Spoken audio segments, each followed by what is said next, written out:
You can't be serious, man. You cannot be serious!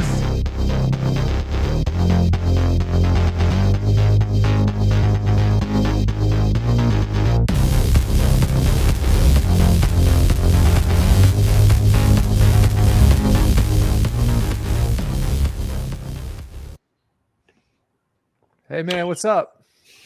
It's my man, Dawg, Dawg. What's going on, brother? How are you?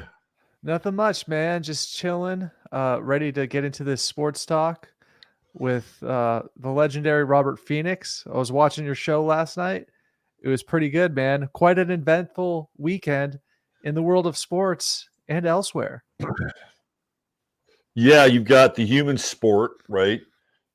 Which seems to be taking place in other parts of the world. And then we have our own. It's just so weird, right? Like, so whatever's happening in Israel, which I think is very cloudy, right? Whatever's happening there, there's some version of reality. And over here, we have another version of reality. And it's centered around football, college football, and professional football. And it was an interesting weekend on the pro side. You're the college guy. What did you see in the college game this weekend?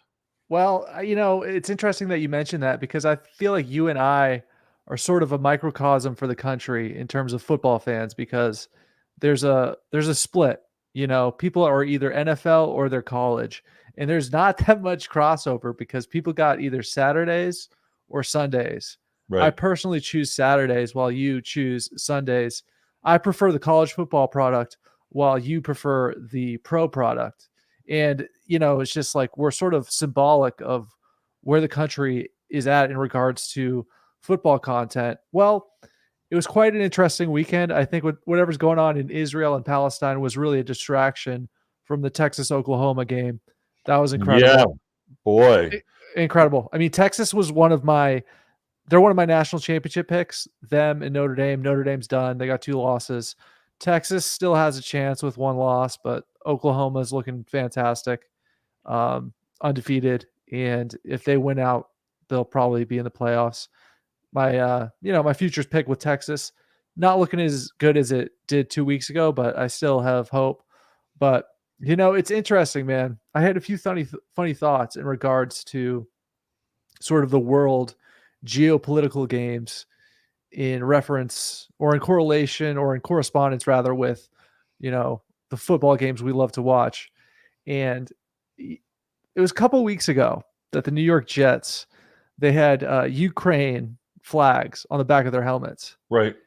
And in a few weeks, I think it would be so funny. The only way to get through this kind of stuff is with humor. I think it would be so funny if we see Israel flags on the back of NFL players' helmets. And I think it's entirely possible. What do you think about that? Well, since I would say the majority of the NFL ownership is Jewish, Yeah. I think the odds of that are pretty good. Right. And do you okay, you said one thing on your show last night. You said that, it got kind of dark this weekend a little bit with the geopolitical games being It's very dark. right. But like the best way you said to sort of get our way out of it is to sort of vibrate higher. And I think the best way to do Yep. Yes, and I think the best way to do that is through humor. I totally agree. Humor is, yeah. And to not see the humor in literal foreign nations on the back of the helmets of our nation's most popular sport, where we're this militaristic power, and that's kind of our role on the world stage. And it's very difficult not to see the humor in that on some level, albeit dark humor. It is kind of funny. No, I mean, I think, yeah. What is it? There's something about hilarity. There's a saying about hilarity and enlightenment. Okay. But yeah, humor is the tonic to vibrate above the gross materialism, right, of conflict and not even battle, right? It's not even a true battle. Like a true battle is something that's more heroic in a lot of ways. Like a person can have a battle with an addiction, and they can beat the addiction. They can, win their own personal battle, their struggles, right? So it's not even really a battle. It's more of this, and we see a lot of this happen, in all these sort of world stages, or these, I call them virtual conflagrations, right? Because what do we really know? What do we really, really know about the entirety of the events? And clearly there are some pictures and some very gruesome pictures. But in many ways, we're only given what's being told to us. And unless you want to go 2 or 3 levels deeper, which some people do and they like to do, and I'm one of them, you always have to be mindful of misdirection, which is like a football play, right? But yeah, man, humor is the best way. By the way, there was a period where I was really into college football. Yeah. And then it wasn't all that long ago. And you and I had this conversation when I moved to Texas in 2012. That's when we're going to talk about the air raid offense tonight and the creator gods of the air raid. And that's when this air raid offense stuff was just blowing up everywhere, right? Like it was all over the place. And I remember watching guys like Johnny Manziel and Baker Mayfield and Patrick Mahomes. Those are just 3 guys right off the top of my head, and they're all running a version of the air raid offense. And I loved that stuff. I really enjoyed watching it. It was really fun. I mean, Johnny Manziel's a colorful character. Baker Mayfield is a colorful character. I wouldn't call Pat Mahomes all that colorful, but he played with a real verve, right? Real style. I love that shit. Yeah. So I was a big fan. I also like the fact that the college game wasn't officiated in the same way that the pro. You and I have had this talk. Yeah. Right. Like I like the clean game that the college game and sort of set up. The one thing I will say about that I do miss about college, and again, I'm probably get off my lawn guy, but when I was growing up, you may or may not have any knowledge of this, but they used to determine the college champion by the AP and the UPI polls. Did you know that? I remember it was bizarre before the college football playoff where, the ranking system determined who would be in the championship game. And it was often dependent on like strength of schedule, all these things. And eventually it evolved, I think, to what the Fiesta Bowl. I think the Fiesta Bowl wound up becoming the game where, the 2 highly ranked teams, but you had a team like BYU. They were the national fucking champions one year, right? And it had to do with the fact that they went undefeated, and there was strength of schedule, and they had the AP poll, the UPI poll, and I think they were unanimous number ones in AP and UPI. And that'll never happen again, right? You'll never see a school like BYU ever have a national championship.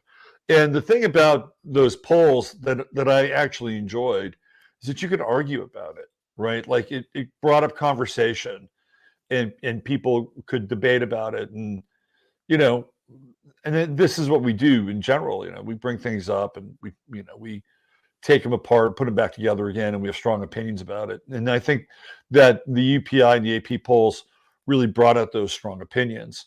So, it's not that I don't like college football. It's gotten further away from, I don't want to use the word purity because it's never really pure. Players getting paid a lot, whatever, right? But it would definitely had a feeling of like, I don't know, country. There was like a country feel to it.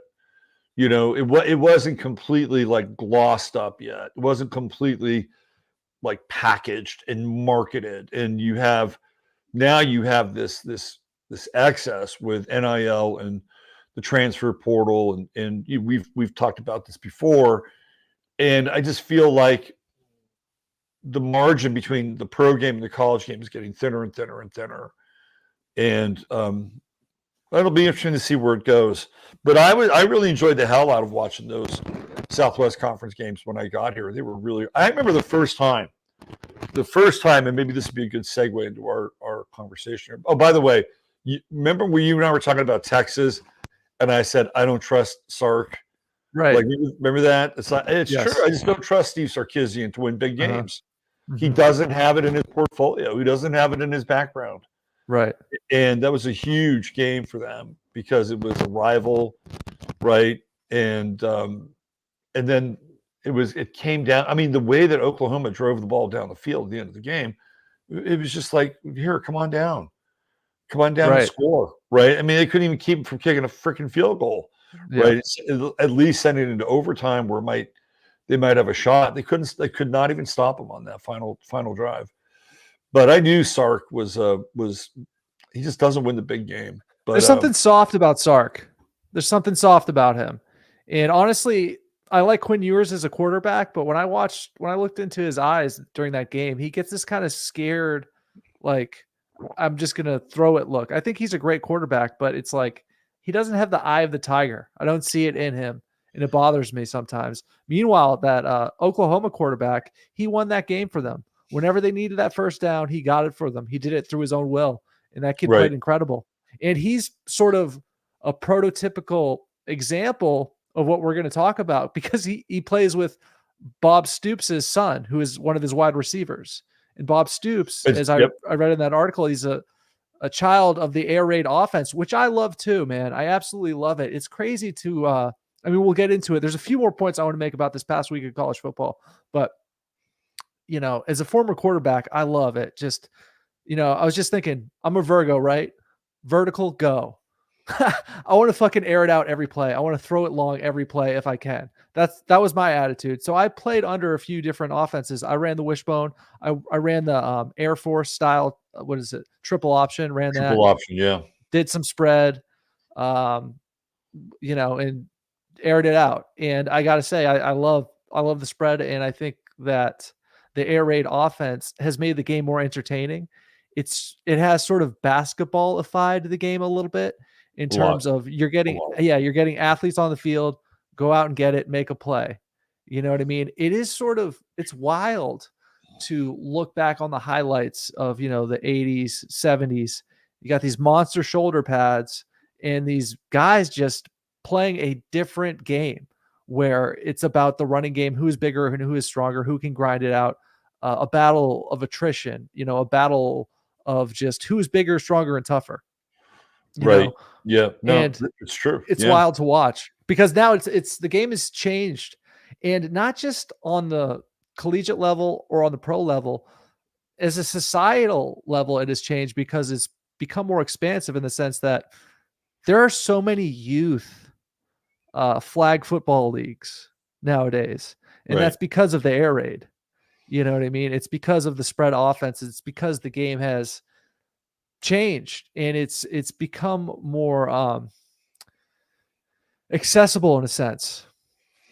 No, it has. I mean, so before I move on, did you know that they're actually demonstrating flag football as an Olympic sport? Did you see that? I did not see that. Right. So that's happening, I think, in the next couple of weeks. So Wow. you could have flag football as an Olympic sport. Yeah. That's coming. So there's one thing I want to say in regards to this past week of college football in reference to the air raid offense, and that is that it's comparable. When it doesn't work, it doesn't work. It's comparable to like a plane being unable to take off. Now, Colorado, they're part of that sort of air raid. Oh, absolutely. Coaching tree, if you will, because Dion's been calling those guys, asking them questions. Shadir, he's emblematic of an air raid offense because they run shotgun. They barely have a tight end. They have one tight end who catches passes. I personally can't remember seeing this kid ever block. I'm sure he's done it, but I just can't remember it. And man, Shadur Sanders is probably leading the NCAA in sacks because they won against Arizona State, but it was the ugliest win I've ever seen. It was painful to watch this dude just get sacked over and over and over again. And he's kind of a punk. I gotta say, Shadur Sanders is kind of a punk. Shadur Sanders he's an entitled, spoiled brat. For sure. And so is Shiloh. And I like them. I like them as football players. I like them as leaders for their team. But I had this epiphany, looking at some of their really uncomplimentary viral moments. And it's like, I was like, this kid's a fucking punk. You know what I Right. mean? I just got to say that. I got to put that out there. I enjoy the narrative of Colorado's team, and I like to watch them, but Yeah. I just had to say that. Yeah. I mean, to me, they're emblematic of everything that's wrong with your book. Like Yeah. your book, Okay. your You're right, dude. I was thinking the same thing. The Colorado football team, they define hip hop hypnosis. that's right. You know what I'm saying? They really That's do. right. They're in it's like that's what you broke free from. You Yes. snapped out of the trance, and they're like the Pied Pipers of the trance. Mm-hmm. And they're Big time. taking it to this whole other level because if you're a coach at a college and you want to recruit a kid, right? How do you recruit up against Snoop Dogg or Brittany Renner or who did he have in the pregame 2 games ago? I don't know, the baby. Yeah, the baby But was yeah, there. yeah, Yeah. mumbling about his fucking life, like yeah, Yes. it killed 2 guys. Okay, well, how do you deal with that? Well, you gotta get up and keep going. It's like it's just so Right. fucking uninspiring, right? Right. Like there's no to me there's no character there. There's zero character, it's all based on flash and glitz and hype, and somewhere along the way, Dion might hope to inject some kind of, I don't know, moral authority, but I don't. I think it's bad for America. I think it's bad for the world. I think it's bad for college football, and that's my unfiltered opinion on it. We've gotten to a really shitty place culturally. I think due in large part because of hip hop, and Yeah. not all hip hop. There's some hip hop that's, I think, reasonable in my estimation, taste wise, things that I like. But you look at the state of hip hop now, it's brutal, just It's totally brutal. disgusting. It's Yeah, absolute shit. yeah. Like And like when is Sexy Red going to show up at a Colorado Buffs game? Right, it's only a probably matter within of the next fucking 12 time. months. Yeah, only a matter of time. Right. So I don't think it's good for the sport. I don't think it's good for character. I think Dion is doing a deal with the devil. Wow. That's what I think. Wow. Because I mean, you bring up some great points, and I would take it a step further. I don't think it's just hip hop. I think it's music of the past century. I listen to a lot of country at work. People put it on. Country music is fucking disgusting. I gotta say, it's not nearly as bad as the gratuitous nature of modern hip hop, but in a way, it kind of is because every single song is about whiskey and beer and Friday nights and alcoholism and despair and just heartbreak. And it's a different spell for a different crowd. I agree with you. I'm a fan of really old country music, stuff from the 60s and up into the 70s, Yeah. because of those people. They were like the real deal, man. They grew up in these fucking hard scrabble towns, and coming out of the Appalachians and sort of this bluegrass tradition, but it typifies sort of these, easy consumerist presets of America, right? If you listen to country music, they may mention God every now and then, right? Or they may mention family every now and then. But Right. it's all these values that are really, in a lot of ways, kind of lame. They're kind of lame values. Although every now and then you run across somebody who's kind of witty, and like the Toby Keith song, "I'm not as good as I once was," or whatever. It's a funny song, actually. Oh no, they Uh, have funny lyrics. They yeah, really do. there's some good lyrics. I mean, all these guys hang out in Nashville. They're really good players. Living here in the Hill Country, you go to country fairs and shit. That's all they have is country music. And as a live genre, they turn up the guitars, kind of gets close to rock and roll. It's not bad, right? But they basically said, look, we're gonna have 2 genres. We're gonna have country, well, 3: country, pop, and hip hop, and that's it, right? Those are the only genres that the industry supports. Mm-hmm.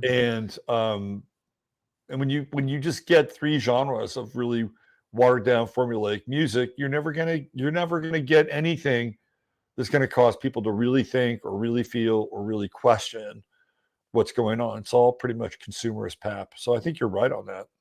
Yeah. And there's a lot of country that's indistinguishable from hip hop. You know what I mean? Even Yeah, as far as they went in instrumentation. that direction, didn't they? Yeah, big time. Yeah. So, but if I'm Colorado, I would tell recruits, I'd say, hey, if you want to be at the epicenter of not only sports, but entertainment and social media, you should go here. Will that build a college football program?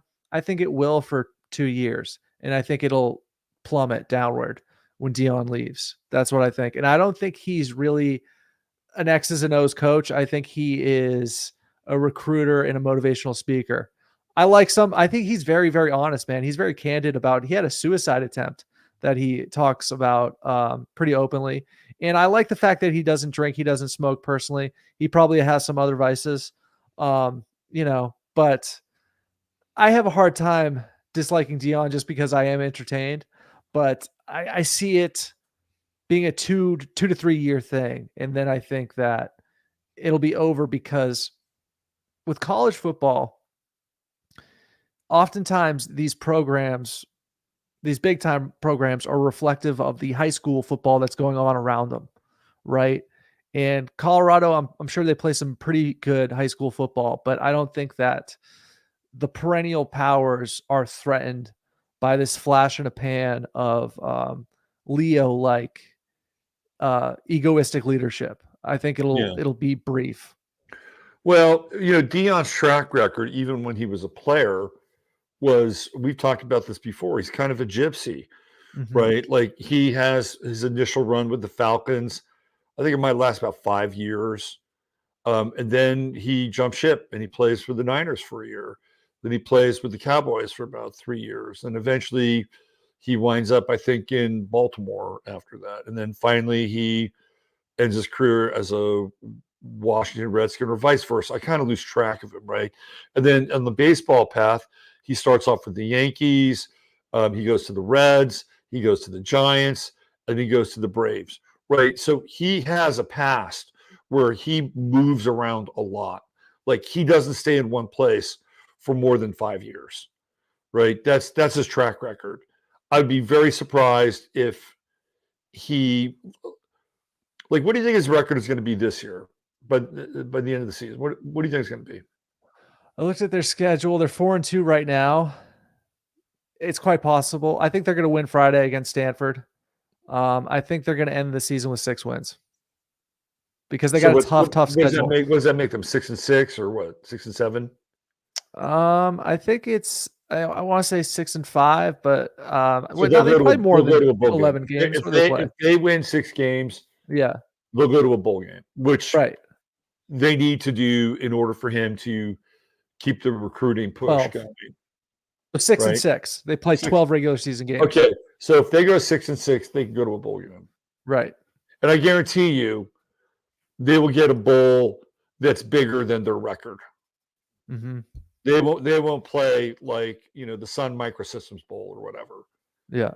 Right. They'll play a reasonably well-known bowl. Speaking of bowls, I remember the first time I caught the air raid offense, which is a good kind of segue into what we're doing. Yeah. I was living in San Diego, and I was a really big fan of Cal because I grew up in the Bay Area.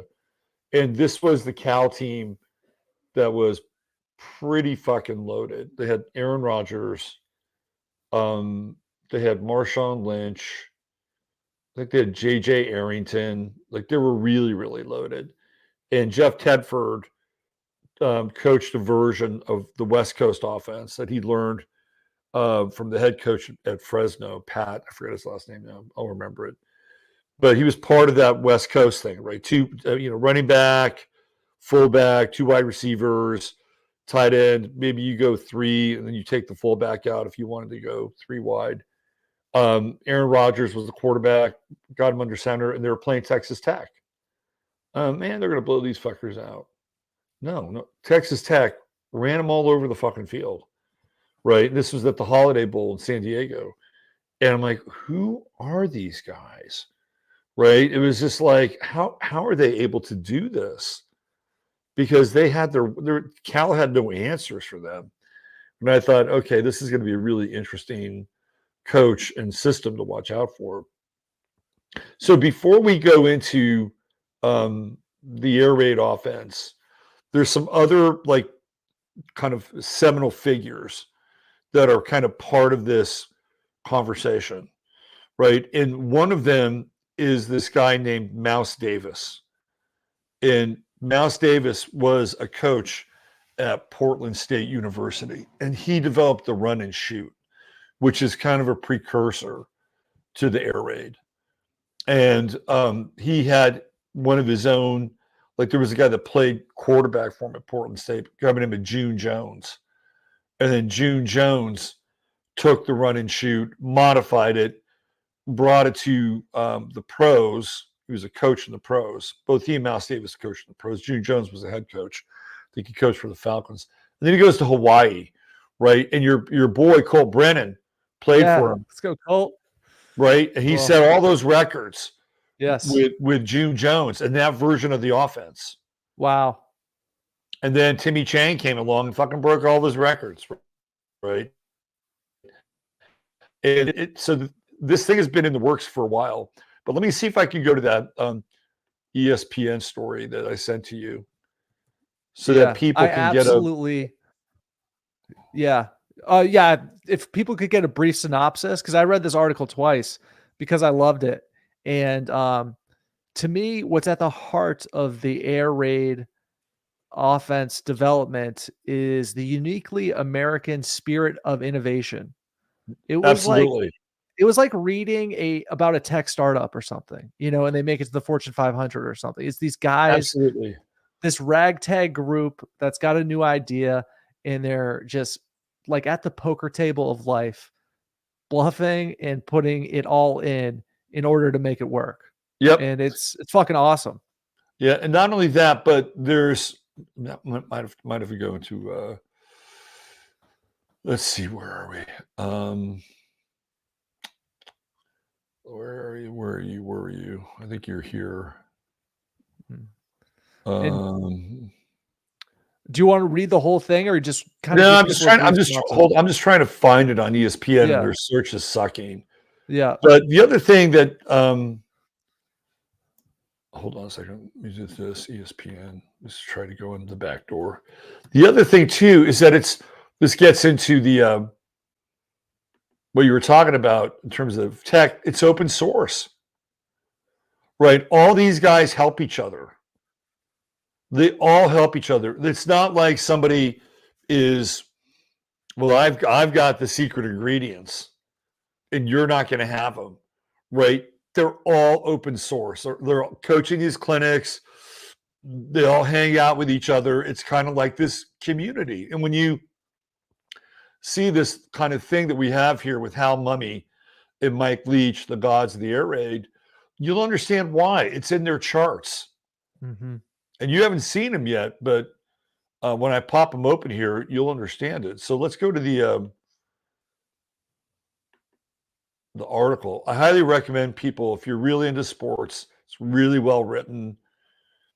So I'm just going to read a couple of paragraphs here. Long before the world knew Mike Leach or Dana Holgerson or any other oddballs, eccentrics, and revolutionaries of the air raid fraternity, Hal Mumme was a high school coach in Copperas Cove, Texas, with a problem. It was 1986. The NBA had a young superstar had captured the attention of the school's best athletes.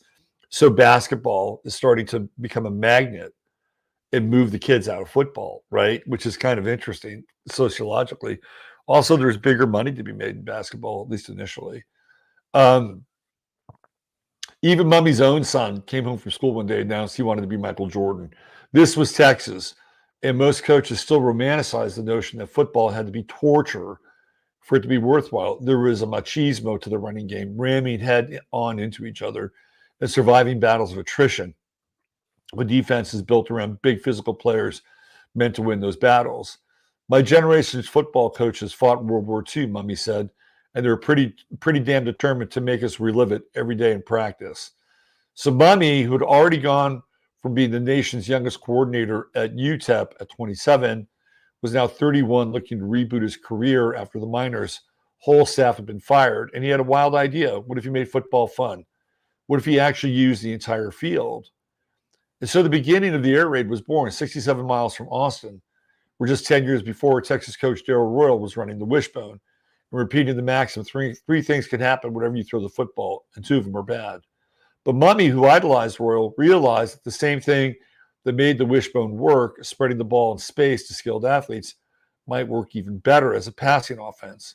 So he went all in. A decade later, Mumme burst onto the national scene at Kentucky, walking around on SEC fields, eating hot dogs, wearing flip-flops, and listening to Jimmy Buffett before becoming the only UK coach in the past 100 years to beat Alabama. His creation made 5'9" slot receivers superstars and walk-on quarterbacks Heisman Trophy winners. Mumme made it possible for Mike Leach, a lawyer from Pepperdine, to become a college football icon. For Lincoln Riley, a Texas Tech walk-on himself from tiny Muleshoe, Texas, to lead 2 of the most storied programs in history. He made football interesting for unpedigreed coaches who loved the sport, but who would rather write books about Geronimo than sleep in their offices or run the damn ball.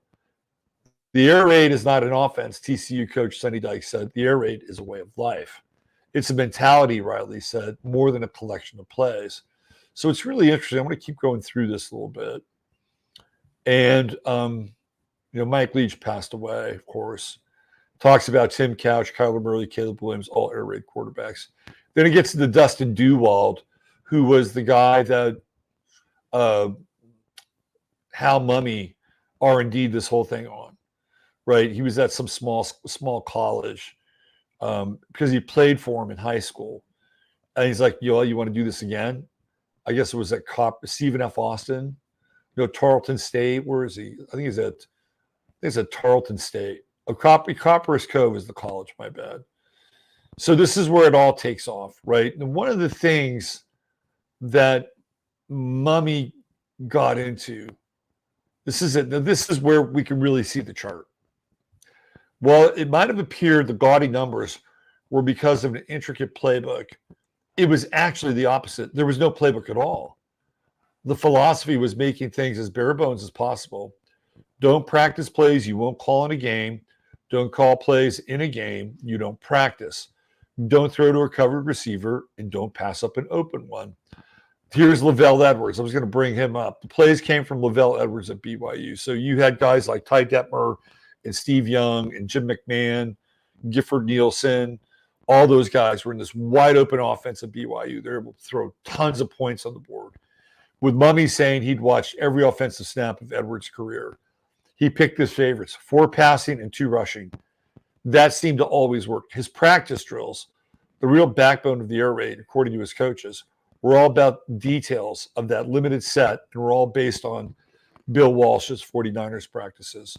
So why don't we stop there for a second, because there's some stuff that I think is worth going over. The Bill Walsh thing is really interesting because Walsh, of course, is a West Coast guy, but the way that he ran his practices was like timing. Everything was timing. And you basically ran the plays until the plays ran themselves, right? Mm-hmm. That all comes out of Walsh. For Walsh, it was all about 3-step drop, 7-step drop. And then by the time he hit that 3rd step, by the time he hit that 7th step, he created the plays so that the receivers would be in space, right? And he just drilled the shit out of his players that way. So this is what Mumme came up with, right? Like they may have had only 5 or 6 plays or whatever, but those plays had to be automatic, right? They had to be completely automatic, so that when they ran them, there was no like, what do you do? What do you do? What do you do? They were set. They were like clockwork.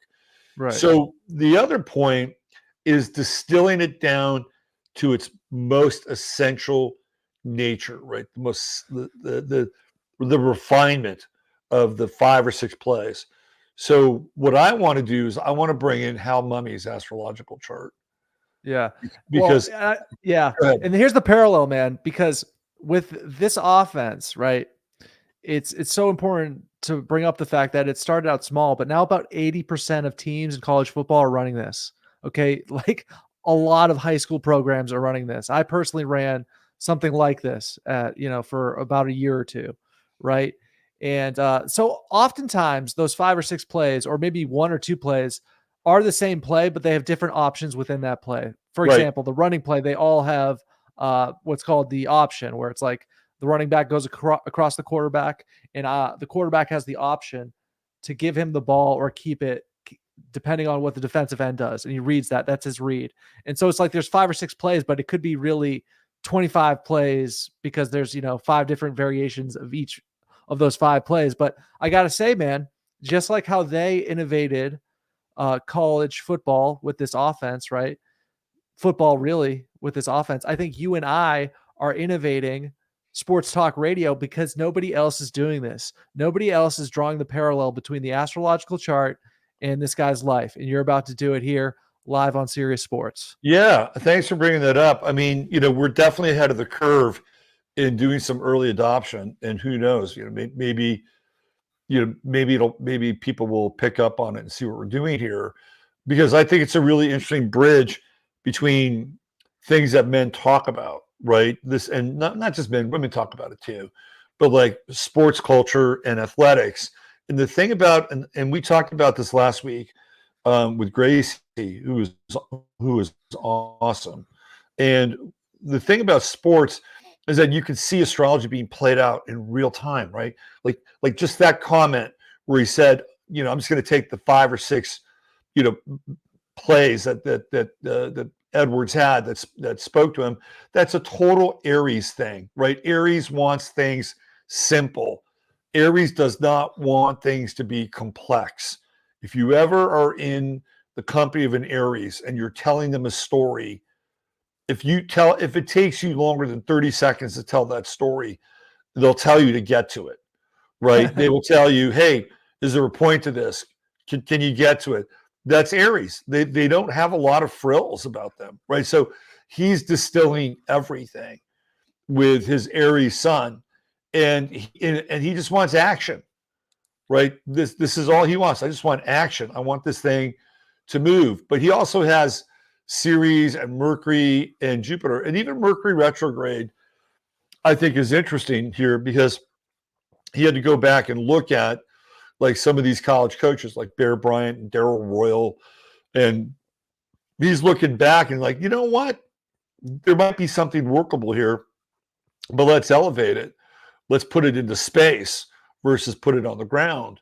And he also has Jupiter in Aries. And to me, there's a couple things about his chart that I find really interesting. Of course, it's the stellium in Aries. Jupiter just makes everything bigger, right? So if the air raid, and even the name air raid, is very Aries-like, right? Aries, air raid. You have the Air Force, a branch of the military. That's what they're calling it. They call it air raid. It's got that military connotation, and Jupiter makes everything bigger, right? So it's an idea that's expanded. It's grown. And that's how Jupiter operates. And you can even see with Pluto and Leo, right? Even though it's retrograde in his chart, Pluto is the great transformer. So it's an idea that would be met with some resistance. Like you could tell that the old guard with Saturn and Neptune are not into it. They're like, okay, whatever, novelty, right? Give me 3 yards in a cloud of dust, or give me a hardcore wishbone. And he's like, no, we're going against convention, right? That's what happens when you go into the oppositional space. Right, he's not going to be down. I mean, he has to deal with Saturn and Neptune. Don't get me wrong. He has to deal with that, but he's an Aries, right? And he's not going to negotiate. Libra negotiates. Aries doesn't negotiate. It's like, this is the way it is, where we're going. This is where it's headed. And, so this is the guy who really, and when we think of Aries, when I think of Aries, I think of Prometheus. I think of stealing fire from the gods. Right? It's the first fire sign. Some people might say it might be Sagittarius because it's the highest of the fire, but I really think it's Aries. So he's a bit Promethean in some ways, right? He has the audacity to like take this body of knowledge and then reduce it to 6, fungible plays. And then from there, be able to use anybody, right? Anybody. Like a 5'9" receiver, 10 years ago, never makes it onto the field, barely in the program, barely, right? So I think this is real. This is, to me, now he's got Mars and Uranus and Venus, right? He's got Mars in Scorpio, Uranus in Cancer, and Venus in Pisces. We'll get into his Venus in a minute because the 5'9" receiver is like prized nowadays. Guys like Wes Welker, Julius Edelman. The Jets got this guy Barrios. It's a body type now that is almost Tyreek Hill. sought after. Tyreek Hill's Tyreek Hill, 5'9". big time. Yeah. He runs a 4.240. Mm-hmm. You get him into space, he's uncoverable, Mm-hmm. right? And before, wide receivers went through this kind of elevation phase, right? Like, Right. you get to like Terrell Owens, who's like 6'4", kind of apex with Terrell Owens and Randy Moss. Right. Terrell Owens like 6'4", 225, just fucking cut, right? Yeah. And now it's kind of gone back in the other direction a little bit.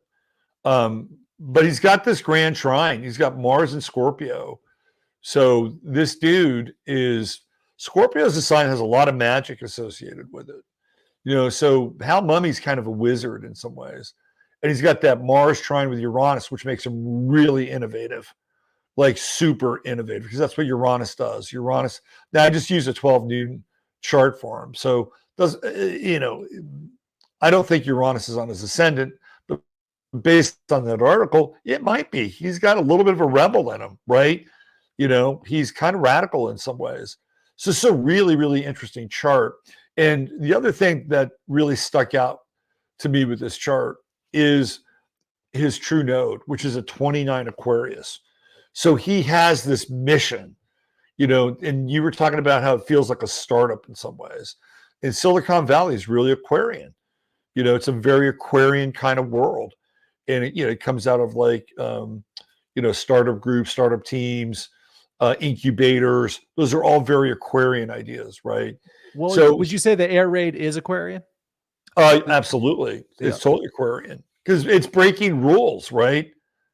It's breaking rules. And there is a little improvisation involved with it, but it's breaking rules. It's going against the tide of traditional football. And here we have the true node at 29 Aquarius. Okay, so give you a little astrological pointer here, Al. Yeah. The 29th degree of a sign is called the anaretic degree, okay. Right? And that degree essentially indicates that this person has a particular mission to fulfill. And even with like the true node makes it even more pronounced. Of course, the true node being the ascending plane of the moon, the south node being the descending plane of the moon. And what's interesting here is with the south node in Leo, just look at the quarterbacks that the air raid has produced. They're kind of nobodies, right? They're kind of like, who the fuck is Cliff Kingsbury?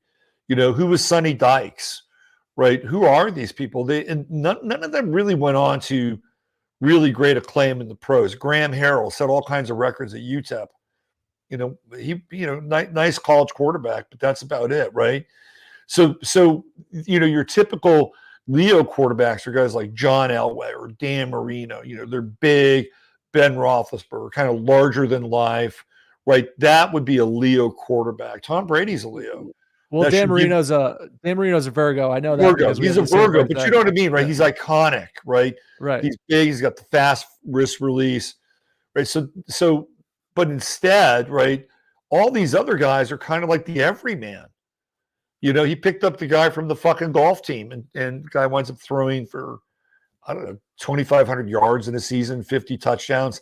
That to me is like the 29th degree of Aquarius, where anybody who has some athletic talent can access this guy's offense, right? Yeah. But this was in the early days, the early days. Nowadays, the air raid quarterbacks are the big household names like Mayfield, Mahomes, and all the others. But early, he was taking guys out of the fucking gym, out of the local gym. No, that's absolutely. But look at somebody like Bryce Young.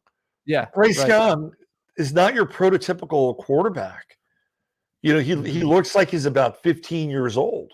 Right. In college, he was a magician. I got to say, Bryce Young was because he's playing in this offense, right? It allows a guy like Bryce Young to play in this offense because eventually Nick Saban wised up and said, I may as well fucking run it, right? So he's got his own variation of it.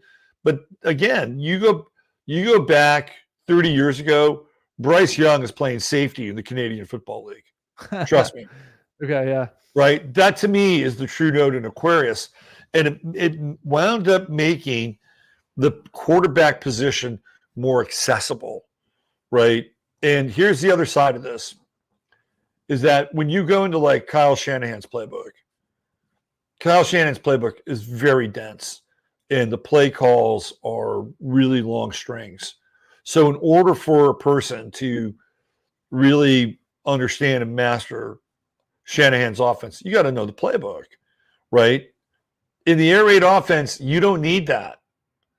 You don't need that. All you need are the 5 or 6 plays of variations and some sandwich boards, on the sideline.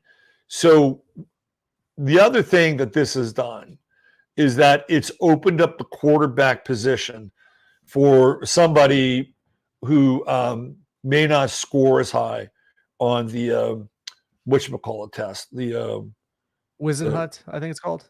No, it'll come to my brain. But The Wizenhunt is like the IQ test. No, it's not the IQ test, but it's the one that anyway. Right. So you could have somebody. I think this is one of the reasons why Trey Lance did not do well in San Francisco. He could not master Kyle Shanahan's playbook. Kyle could not dial up the whole playbook. Kyle could only do a variety. The Wonderlic is what it's called. Oh, the Wonderlic. Yeah, I knew it was something freaking German sounding. But yeah, I think that's interesting, and that's one thing I do like about the air raid. It's sort of eliminated the prototypical pocket passer, like the Drew Bledsoe archetype has probably been that's Leo, right? Leo, he's the Leo. He's the team captain. He's the letterman, right? Like the most popular guy on fucking campus was the Leo quarterback. He was the king of the campus, and Bledsoe's kind of in that territory. So he's created something very different with the true node in Aquarius, and he's made it much more accessible. And, I dare say use the word democratic, right? It's like more democratic in a lot of ways. So it's interesting. So this guy here, he's sort of the godfather of it. But from there, some big names were sort of hip to him very early, specifically Lincoln Riley, right? Who is now the coach at USC, coaching Caleb Williams, the best quarterback in college football right now. He could be one of the best quarterbacks in the NFL if he was in the NFL, maybe, some might say. But he's somebody who is really a student of this man and is continued this legacy. Hal Mumme's a little self-destructive, by the way. Is he? Didn't he die? Isn't he? No, dead? He's still around. He's got that moon Pluto square. Mm-hmm. So the one guy that he really influences in a big way is Mike Leach. Okay. Right. So Texas Tech, right. Mike Leach, Texas Tech, Washington State, and Ole Miss. And Mike Leach got done so dirty at Texas Tech by fucking Craig what's his name's kid. What happened? Really bad. Hold on a second. Weren't some players getting funds? I read in the article some players were getting funds. No, it's Craig James's kid, Cody James. Okay. He kind of set Mike Leach up because Mike Leach was benching him. It was really bad. And so Craig James, who played for the Patriots, was a pretty good running back. He was part of Pony Express with Eric. I'm having fucking blank moments tonight. Eric Dickerson. Okay. So those guys made a shit ton of money at SMU. They basically got the program deep sixed. Yeah. Right. It wasn't just them. It was other players. But Craig James went on to play for the Patriots. He had an announcing gig, and he was pissed that his son, Cody, was not playing. And they set up this whole thing where Cody faked being shut in an athletic equipment shed, locked in without water. It eventually got Mike James fired. It was just a bunch of bullshit. Wow. But when you see Mike James's chart, you can kind of understand why. And who's Mike James again? Mike James is Mike Leach. Mike Leach, okay. Yeah. Mike James is a basketball player. Yeah. Like, And Mike Leach, he coached Patrick Mahomes at Texas Tech, where he set all these absurd records, essentially, just passing it every freaking play. actually, he was gone by then. Okay. Mike Leach had been, they'd run him out by that time. Wow. I think the coach at Texas A&M was Cliff Kingsbury. Okay. So who's another acolyte of the air raid, right? So the one thing that he has in common with Hal Mumme is they both have the sun and Jupiter in the same sign, which, by the way, Deion Sanders does as well, right? Deion Sanders is a sun-Jupiter conjunction, much tighter, but he has it in Pisces, right? Mike Leach is a Pisces, and it's interesting because he got into all this, pirate iconography, right? And he got into that because they were playing Texas A&M, and Texas A&M dressed up like soldiers. And he said, what the fuck is this? There are no soldiers here.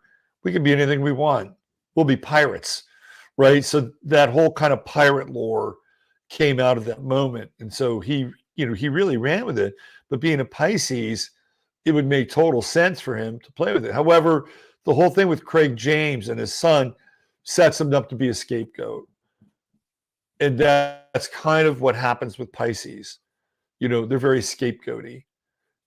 What's interesting are the connections ultimately between him and Hal Mumme.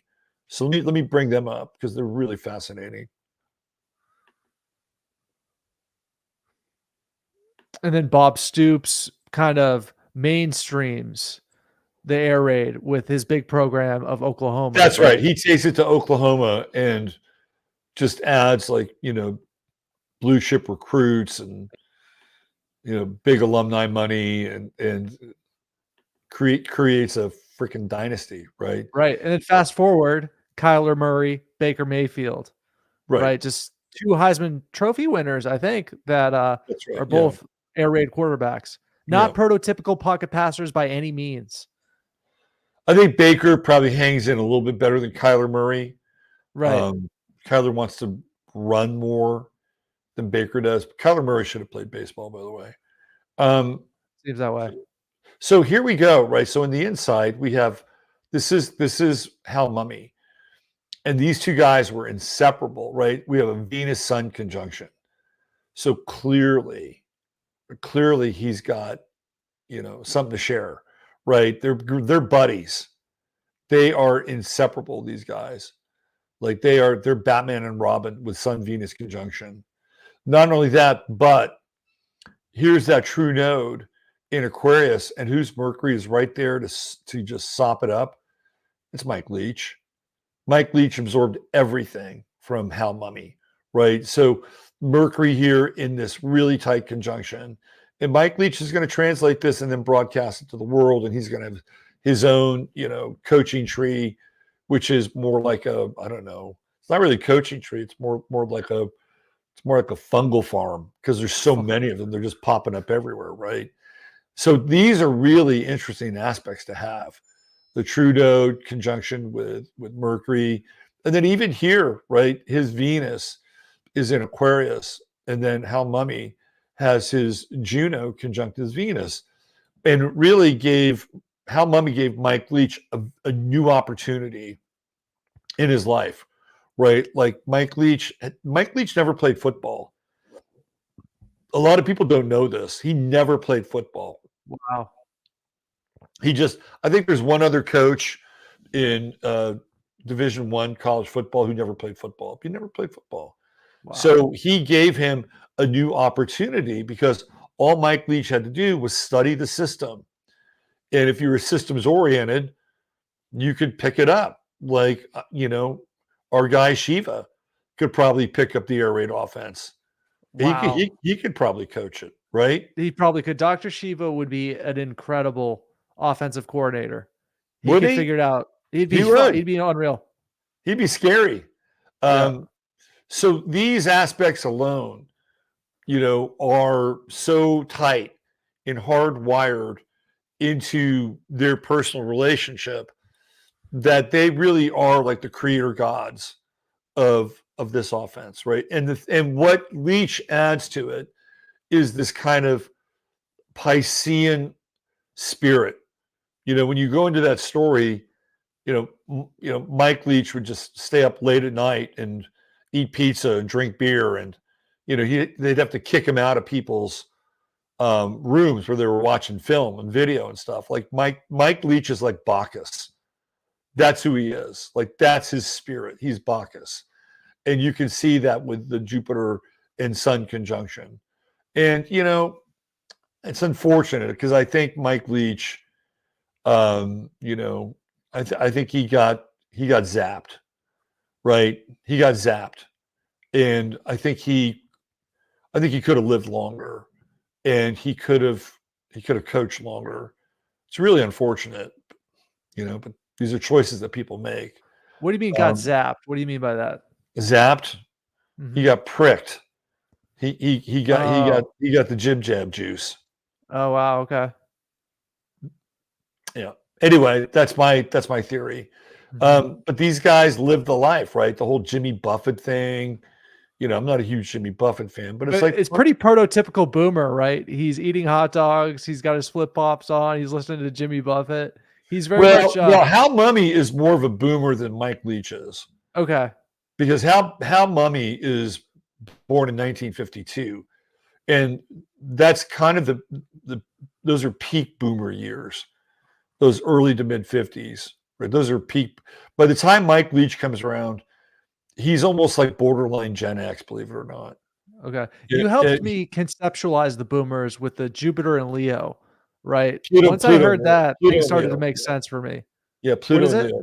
Pluto and Leo. Yeah. And which means party time, essentially. Well, for half century. So they want to shine. Okay. Right? They want to shine. They want to own the stage. And be creative. And to their credit, they're creative.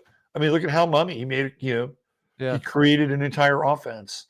He created a community, and again, the boomers are kind of Promethean in that way, stealing fire from the gods. Well, he created an entire culture. He changed the game, literally. Yep. Yeah. So, he's responsible. He might not be aware of it, but he's responsible for all these flag football leagues we see everywhere now. Oh, I think he knows it. I think he knows it. Yeah. Hal Mumme's also born in the year of the dragon, which in Chinese astrology is ruled by the sign of Aries, right? It's an Aries equivalent. So he's got Aries in the west with his sun, and he's got dragon in the east with his Chinese astrological sign. So Hal Mumme is a formidable character, right? It takes somebody who has that creative fire to essentially birth an entire system and a cosmology in some ways that goes along with it. But I don't think he would have been as successful if Mike Leach and him hadn't met up early on, because Leach brings sort of that Bacchanalian frivolity. Like, we're not going to take this shit so seriously, right? Leach has his own version of this whole pirate culture at Texas Tech and the flip-flops, and all these, hard-ass coaches are looking at these guys like, who the fuck are they? Yeah. Right. And then they wind up putting a 40 burger on them. Yeah. Like, you know what I like about the flip-flops and the Buffett? It's very left field. And something I think about quite a bit is in the realm of intimidation, you don't want to be logical, in my view. I think it's always better to come from left field and sort of freak people out with the unexpected, and the I don't care attitude is often a lot more formidable than a straight just logical, hey, we're going to beat you on Saturday. You know what I mean? That's not intimidating. It's like, all right, fine. See you there, Yeah. I mean, I think that there's a lot of power from that place, right? Especially when they size your team up. Oh, look at these guys. What are they? Intramural players, right? And then you go out there and they can't defend the damn thing. But I've also seen the downside of the air raid. Like, almost every college runs a version of it now.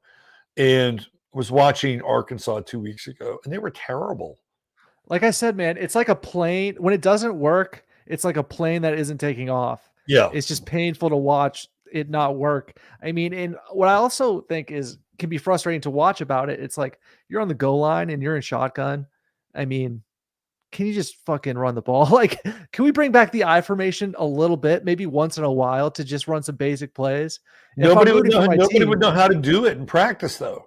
right? It's crazy, man. I think like, and with Colorado, I was watching them and I was just sort of fascinated by the fact that, all right, you're not going to use your tight end to block. You're not going to use your tight end to protect the quarterback. Your tight end is just a big wide receiver, essentially.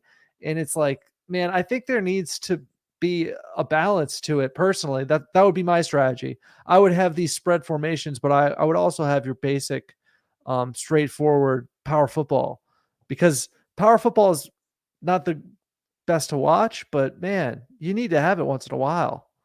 Well, I think you do. And if I was playing an air raid team, that's what I would try to do. I would try to have a variation of like maybe a West Coast offense, and I would just take time off the clock. That's all I would do. I would just not leave them any time to score, really. I mean, and maybe other teams would try to do that. But I was thinking about some. Oh yeah, Robert Griffin III of Baylor with Art Briles. Art Briles running the same offense, right? And Robert Griffin III couldn't do anything else, so the Shanahans had to change their offense in Washington, and he was great because they figured it out. But look what happened to Robert Griffin. You know, he didn't want to go down. He didn't want to slide, right? And he wound up hurting his knee, and then he didn't want to go out of the game.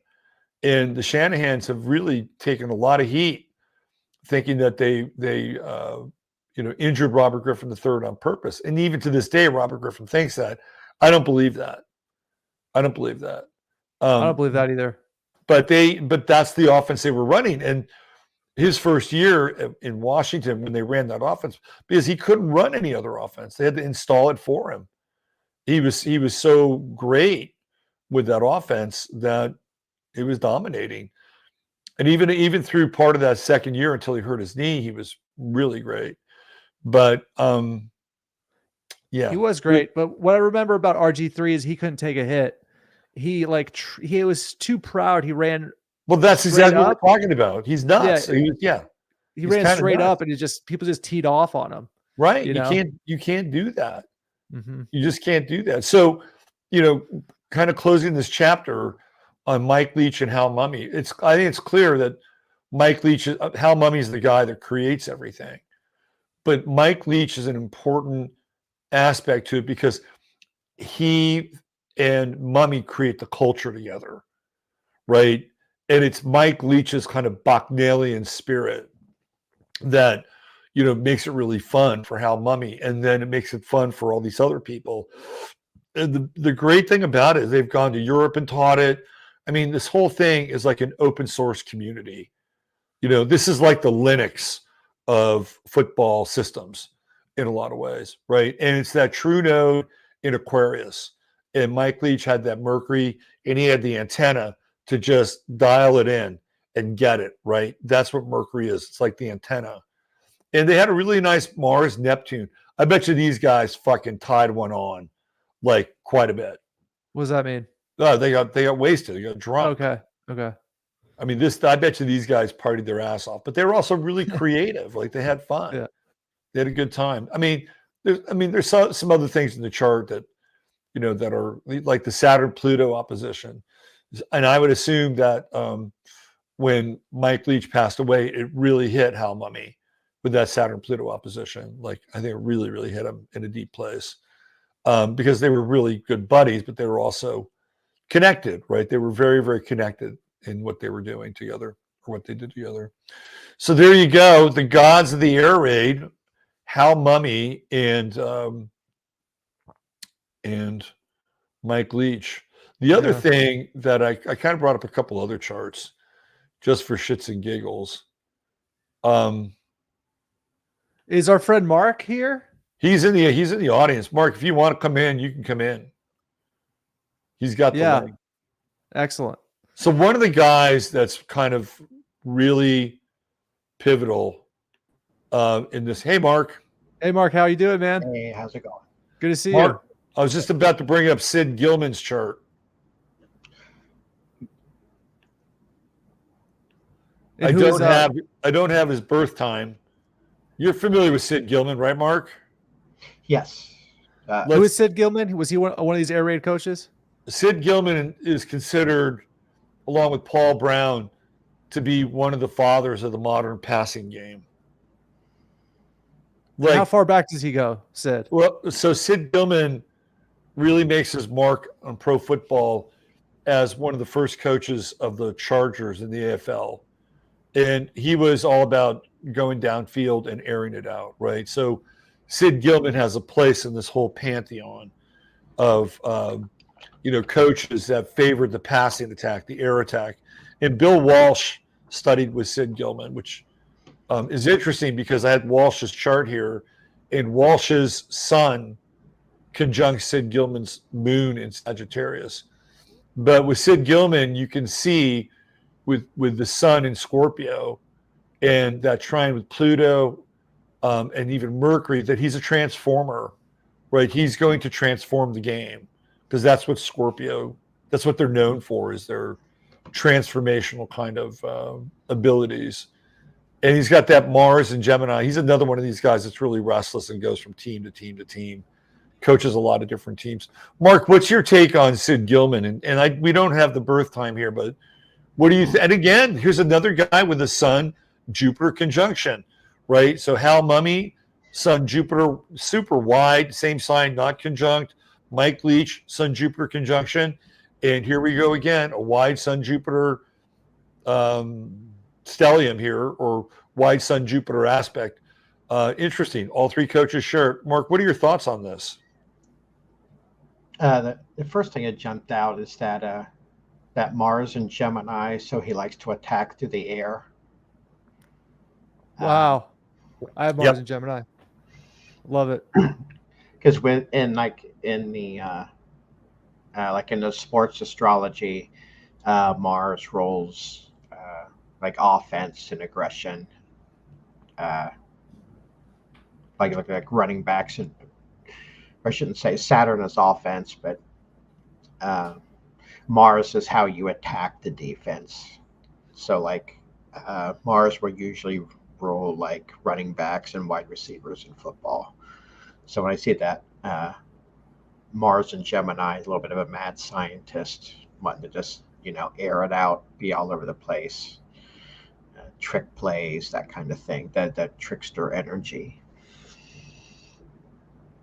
And he's got two grand trines here. I didn't notice the other one.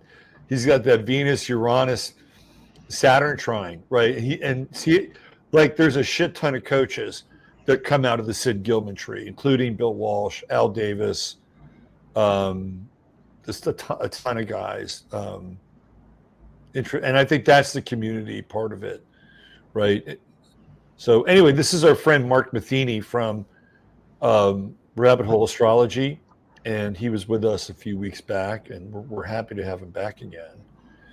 So Mark, what else do you see here in Sid's chart? Anything interesting? So you've also got that moon in Sag, even if the time's not exact. So again, that's that kind of the throw caution to the wind kind of thing. And that Mars is, let's see, there's something else that popped up here. I think he pissed some people off with that Mars Venus square, like running up the score, shit like that, right? Yeah, the Venus and Virgo can maybe ruffle feathers if not used properly. And that Venus trine the Uranus there, like you mentioned, Uranus going to be an unorthodox, kind of outside the box thinking.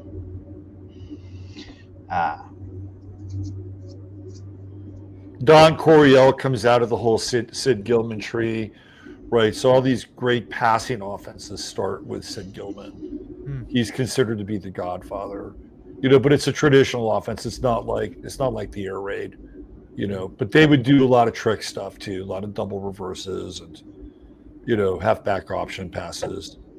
So, Mark, I gotta say, your predictions have been pretty kick-ass. As I remember when we had you on, I think it was about a month ago for the NFL preview show, you predicted the Dolphins kicking ass. You predicted, I believe, the Falcons as well as the Detroit Lions, and looking pretty good, man. Yeah, that when you have those charts where you have multiple team players on the same team line up, and they line up with the chart of the team, then that really, when they get transits to that, you can see them really kind of take off. And like Deshaun Watson's been kind of hit and miss, but a lot of his transits were, I think, Uranus. So there's like the Browns are 500, but like Watson's been like shaky. Mm-hmm. And also we have to add another guy in to the Dolphins too, because there's like, clearly two Rookie of the Year candidates, well, three Rookie of the Year candidates at this point, with our chain on the Dolphins, Nakua for the Rams, and C.J. Stroud, and I think all three of those guys have broken NFL records in the first 5 weeks of the season. Wow. So I got to ask you. Okay, sorry. Go ahead. Then I have a question to ask you. Yeah, so I think C.J. Stroud broke Dak Prescott's record for most pass attempts at the beginning of a career without an interception. Puka Nakua had the most targets for the first 2 games of a career, more than Randy Moss or Jerry Rice or anybody even. And then I think Archain had 200 yards from 200 yards rushing in the second NFL game or third. I don't know who's going to break that record. Yeah, he's off the chain. Yeah, and I've got his chart here. Also, do you have a question there before? Yeah, I do. So, the New York Jets were my pick this year, and they had a pretty terrible injury to start the season, and then they struggled. They won this week. They're 2-3, and I got to ask you, is there any hope for the New York Jets? I think there probably is. Usually that last wild card berth, there's usually a lot of teams in there at that 9-8 area. Yeah. And Aaron Rodgers is doing so good with his recovery that they're saying that he might actually be back by the end of the season. This is the only show that predicted that. Okay. Yeah. We're seeing that, and it's looking that way. What I'm seeing right now is he was walking last week, which is like unprecedented for his alleged injury, right? And there's this thing going on where he has a weekly segment on Pat McAfee's show. And, Pat McAfee's like, he's Mr. Media in football. He does college. He does the NFL. He's got this big show. He's everywhere in terms of football and media. And there's this theme going where him and Aaron have a show every week. And I have predicted that, I think Aaron Rodgers is going to come back. And I have to ask both of you guys a question because, there was this theme this week with sort of the gear, right? The NFL gear this week. Did you guys happen to see it? It had this bizarre, like, sort of psychedelic nature to it. Did you guys happen to see it at all? Yeah. What? That's a little weird, right? What'd you think about that, Rob?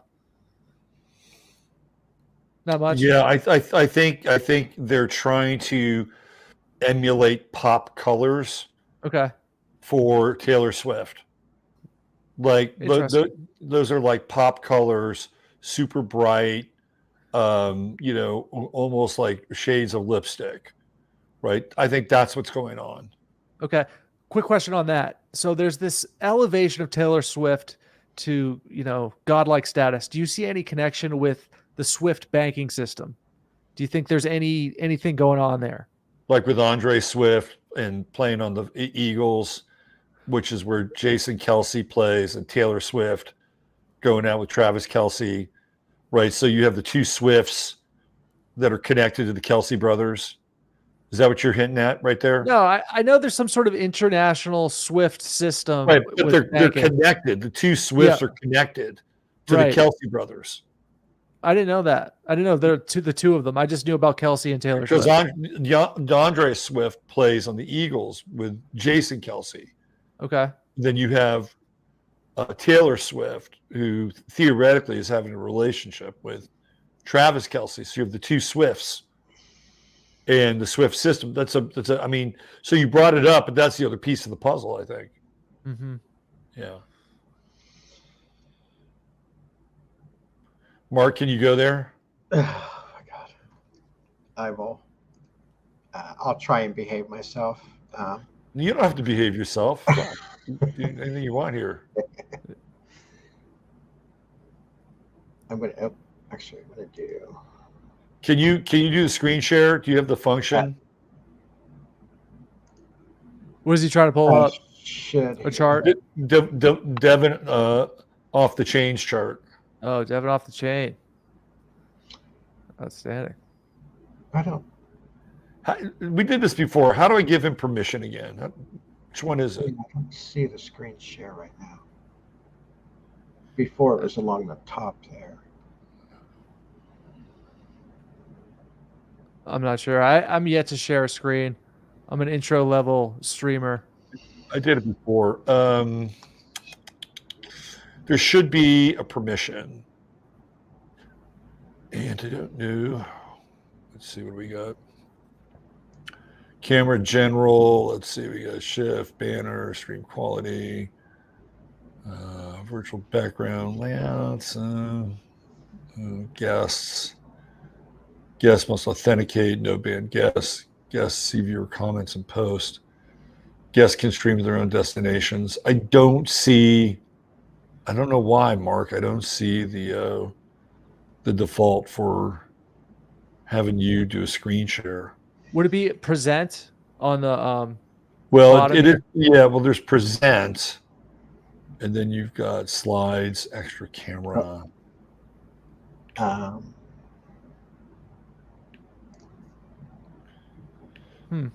So, Mark, if you want to send me the chart, maybe that'll help.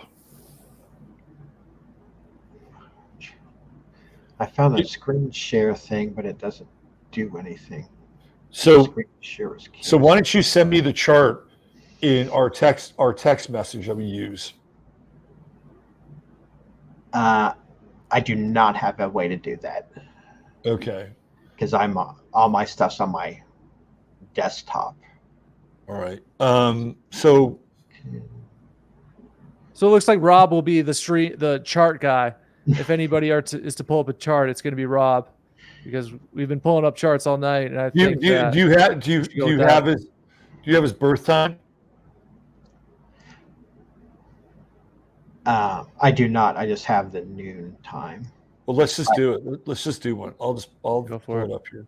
While you guys pull that up, I got to get going. I got to get up early tomorrow, do my construction gig. I've been working so hard to the point where I know it's unsustainable, but it was fun when, it was fun for, I'm just working so hard, guys. You know what I'm saying? Working hard 5 days a week. We are fucking proud of you, Al. Appreciate that, guys. And I'm having a lot of fun. I look forward to this every week. I think we got the best sports show in the game, despite our minor technical difficulties. It's just, who cares? We're crushing it. Nobody else is doing this, and I don't think anybody else has made the predictions that we've made. And I think we're going to continue to have success on that front. And I'm going to continue to just kick ass and write books and hang out with cool friends on podcasts. So I'll talk to you guys soon. Sirius Sports fans, this has been real. Talk to you guys later. See you, Rob. See you, Mark. Thanks. Yeah. What's his birth date? Okay. Travis Kelce is. No, I think aren't you going to do Devon a chain, or we're going to do him? Oh. Yeah, he is 10/13/2001. It's funny, I had it on October. which is my fiance's birthday. Oh. Not that year though. Where was he born? It doesn't really matter. Where was he born? Missouri City, Texas.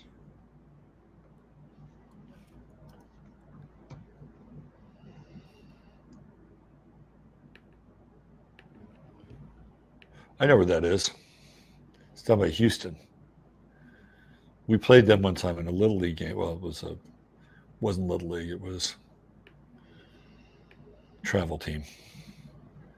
All right. So he's got the Sun-Mercury conjunction. Right? Is that what you got him down with? Yeah, he's got the Sun-Mercury conjunction, and I think even on top of that, he's got that Venus at 2748 Virgo. Mm. So he's getting Pluto, which stations tomorrow night. He's getting that exact trine from Pluto. Oh, right. Wow. Yeah. And then it's the double bonus. Transiting Uranus is trine that Mars. Also, a little bit loose, but having two outer planets making trines to two of your inner planets is that's a lot. Right. It is. So he's got, how tall is he? He's a little dude, I think. I think he's Yeah. 5'10" or lower. Right. I mean, you could kind of see, like, with that Mars Sun square, that he's a fighter. You know, like, don't tell me I'm small. And especially with Mars and Capricorn.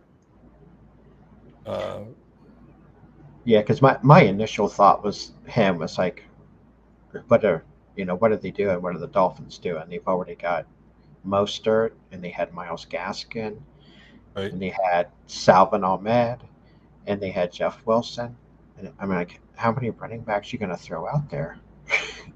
And then, when they drafted him that high, I did not realize that He was a third-round pick, right? I believe that's correct. Yeah. But yeah, I didn't realize the level of speed he has. And if you look, even in his chart, talking the air,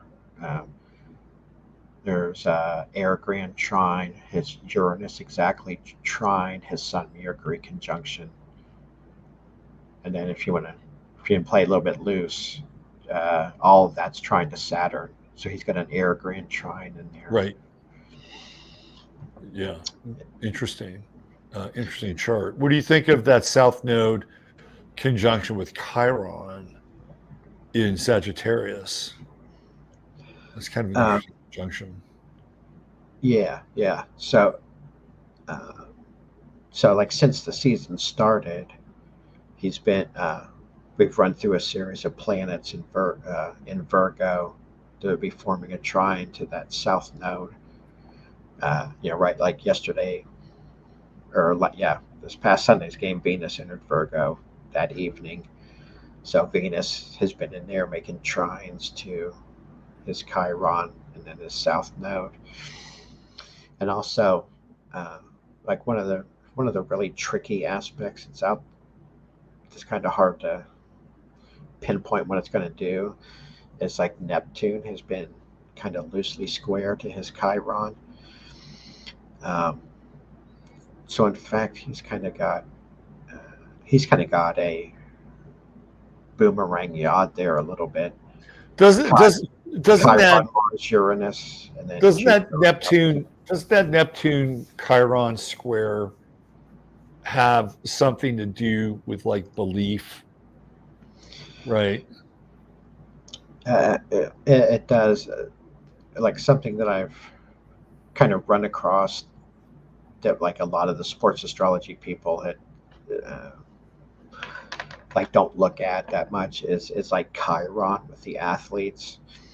And it's like when you have like Neptune, Chiron, Jupiter, Venus, like the really good beneficial planets, you can get like when you look at like when a pitcher throws a perfect game or like the best performances of the season, there's frequently like some Chiron action going on, because while it's it's the wounds, it's also kind of like where you're able to heal things, where you're able to like give like your most like the best performance you can get, like once in a lifetime stuff. Like a lot of pitchers I've seen of like when they throw a perfect game, there's like Chiron is like very active in their chart. Interesting. Yeah, I So it's think the kind of that once in a lifetime stuff. I think the Neptune Chiron square has a lot to do with belief, and him, like it can either elevate belief, or it can create a false sense of belief. Either way, right? So yeah, so like the double-edged devil that I run into all the time is like with Neptune squares, they're either like super motivated, like they're in the zone, but also there's like a big injury risk, because you'll see a lot of injuries when there's like Neptune squares also, because it's like the thinking can be off, but like the spiritual motivation to do something like superhuman or supernatural. Right. That's one of the things you can see with something like that. All of a sudden, he's believing in what he can do, and you throw him in an offense like McDaniel in Miami.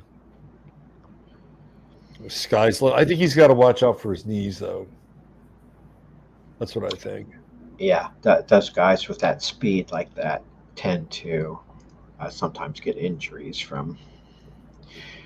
And he's got that Jupiter in Cancer at 15, which kind of, if you remember when we pulled up all the teams' charts for the Dolphins, and right, like that Jupiter in Cancer like trines a bunch of the Pisces planets for Tua and Tyreek and McDaniel and the city of Miami and the Dolphins.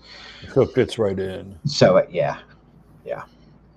And it's kind of the same thing. Like you've mentioned the Golden State Warriors several times with all the Pisces energy. All the Pisces energy. But then like Klay Thompson's not a Pisces, but he's got I think Moon or Saturn in Cancer that like completes the trine. They're either Pisces or Aquarius. Like that's the thing.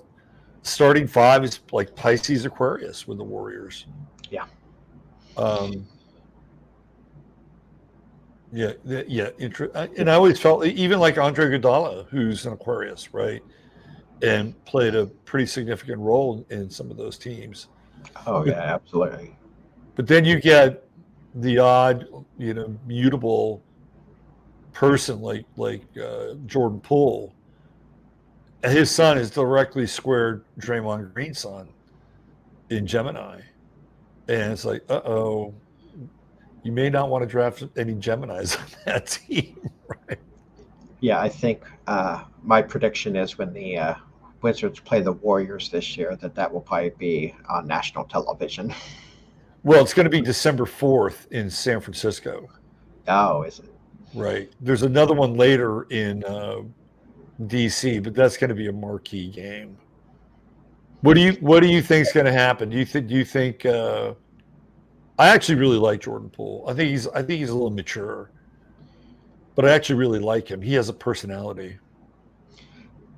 Yeah. No, I think so. I always loved Steve Kerr when he was at University of Arizona, and not as much on the Bulls and stuff, but I always liked him as a player, and then as a coach when he took over there. But when he started going on the gun control thing, and that was really weird. It's like he was almost triggered. Pardon the pun. Yeah. Right. And it's like Kerr was cool up until then, and all of a sudden, like he wasn't cool anymore. It was like. Well, yeah, it was just he came out with wanting the government to pass gun control legislation. But then when they would ask him about Draymond Green, like his response was like, well, there's nothing we can do to that guy. So it's like, okay, you want the government to take everyone's guns away, but you can't control one guy on your team. Right. But I'm like, what? That's ridiculous. Right. Yeah. Yeah.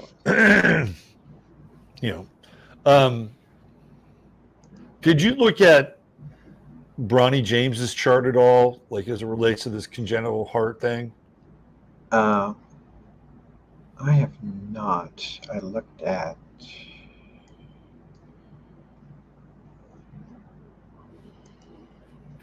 Let me see. I've jacked my computer up here something today. Let's see if I can. So here's my prediction around Bronny James. First of all, I think he's done playing basketball. Because they said that he may try to come back this year. May is the operative word. And I think he's going to wind up working for Clutch. That's what I think. I think he'll go to USC. He'll hang out. He'll be there for recruiting because that's an important part of the gig, right? And maybe he's there 2 years or something like that. And then he winds up, I think, ultimately becoming a part of Clutch. That's my sense. I don't think he's going to play basketball again. Yeah, no, I would kind of be surprised if. So he's got Jiminy Christmas. He's got a Sun, Mercury, Mars, Jupiter, Stellium, and Libra. So he's got all those in Libra, and then a Venus in Virgo. Let's see if he's got something.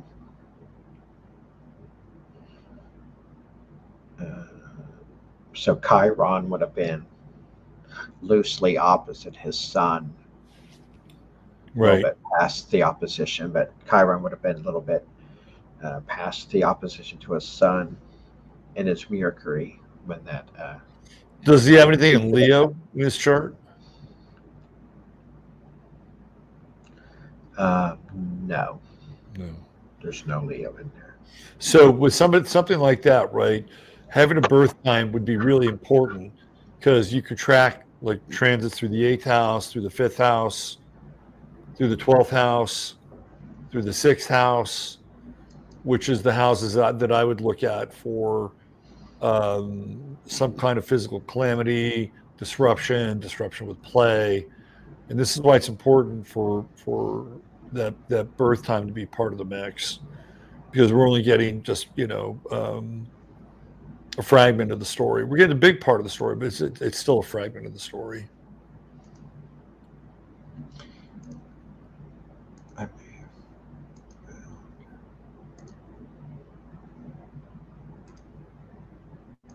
It did not come up.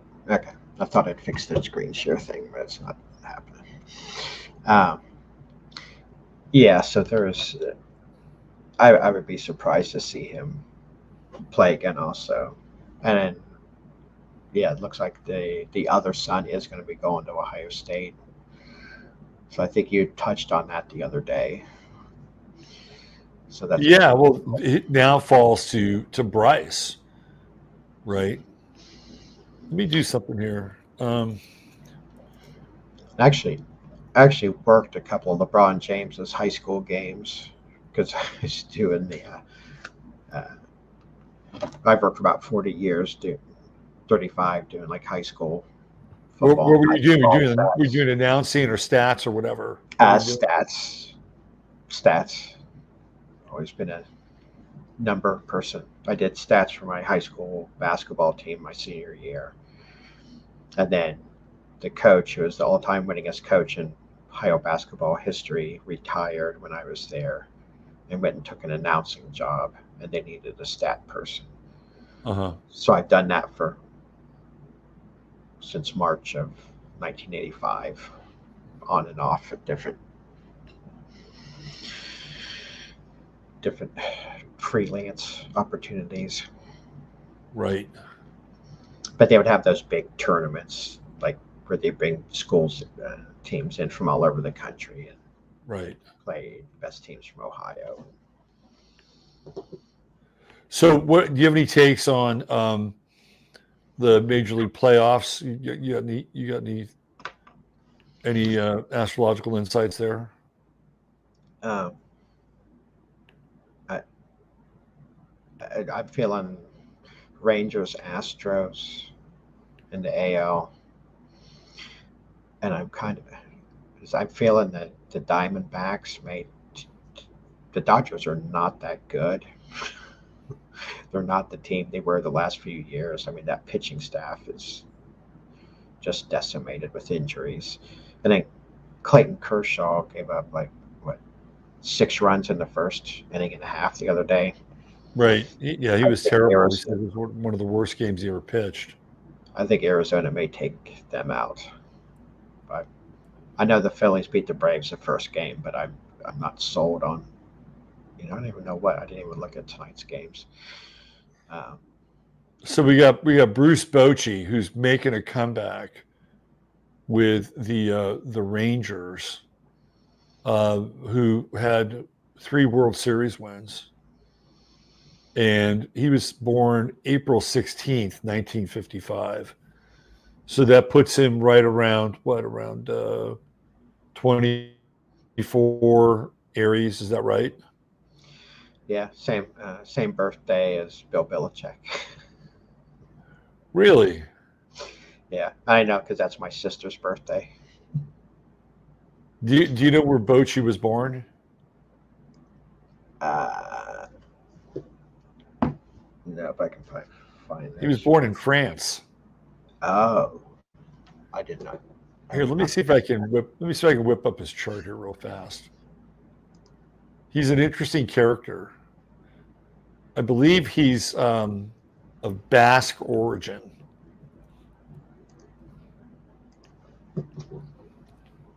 I'd like to see what kind of transits he's got going on right now, with like this kind of rebirth for him, and he's actually made it easier for me to root for the Rangers because I like the guy. Oh yeah, I mean he was probably the most successful manager in baseball of the last 15 years or something. Once the Giants started all those. Yeah, every other year they were winning the World Series with basically nothing. I mean, those teams had nothing. I mean, they had good pitching, but they were a little light on star power. Yeah, no, that was an amazing run with. And all those guys were likable too. Like Hunter Pence was really likable. And who was the pitcher they had for Lincecum? Tim Lincecum. He got everything he could out of his body, right? I mean, everything.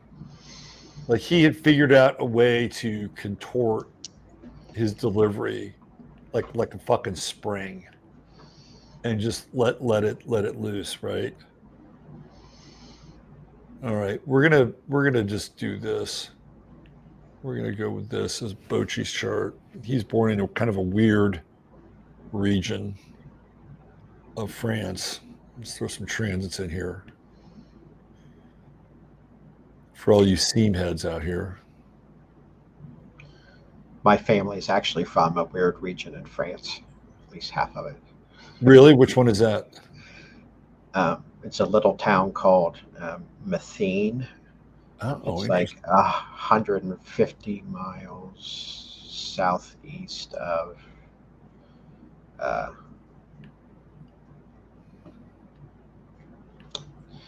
drawing a blank. Whatever the country is next to it, the big city. I can't remember. It's on the other side of France now. It's in the southern middle part of France. The southern middle. Yeah, and it's That's how I know that Pat Metheny, the guitar player, is actually somewhere related to me, because he actually, I'd seen he'd actually shared a photo that I have in a like a family heritage book of someone standing outside that town next to this. No kidding. Yeah. That's a trip. That's a total trip. I love Pat Metheny. He's a Leo, isn't he? Yes. He's got that Leo hair. It has a mind of its own, has a mane and a mind of its own. Yeah, and his playing, when he's not kind of, riffing with Jack DeJohnette and all those hard jazz guys, his music tends to be very romantic and melodic in a lot of ways, which is very Leonine. Did you catch last week's guest by any chance, Gracie? I did. She was very spot on. She was very sharp. She shares your birthday, March 22nd. I'm March 20th because I'm 29 Pisces. Oh, okay. And she's Right. She's 0 Aries. Right. Yeah, Okay. I always get it mixed up because I'm the 22nd and you're the 20th, but you're 29. Yeah, it's because those couple screwy months that are short on days kind of Right. throw everything off. So here's Bochy's chart. Got any good transits for the Boch? What do you think? Well, I love that that Jupiter-Uranus conjunction in Cancer, because that's getting Neptune's a little bit past Trying to Neptune. that. Yeah. Yeah, and then you got the sextile from Uranus. So you get, that's when you see that people have the really big years, is when you get two positive outer planet transits at the same time. Right. That's a combination that people have a hard time beating. Right. Pluto square his Neptune is the only difficult, but again, that with those outer planet squares, that can be like fun, especially when it's like Neptune involved, that can be like fumbling through the attic and finding a lost treasure. Cody Ross. Yeah, something that's been, and you know what?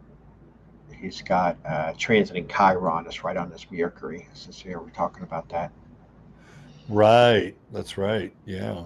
And then he's got the true node on his sun. I think this is Bochy's time, man.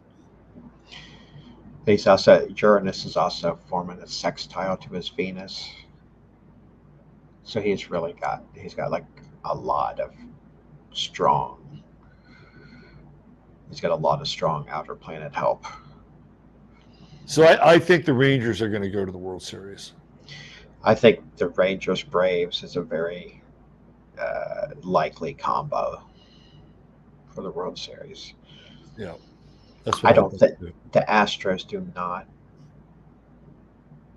They may have a mental advantage over the Rangers just because of all the experience, but I think Bochy makes up for a lot of that, and the Astros are not what they were the last 6 or 7 years. There's some chinks in the armor. We were out having dinner on Saturday night, and they had the game on. And as soon as Justin Verlander left, I think Minnesota put 4 runs on the board just like that, right? So the middle relief doesn't look all that promising for the Astros. What do you think about Scherzer? Do you think Scherzer will come back post ALDS? I think he'll try.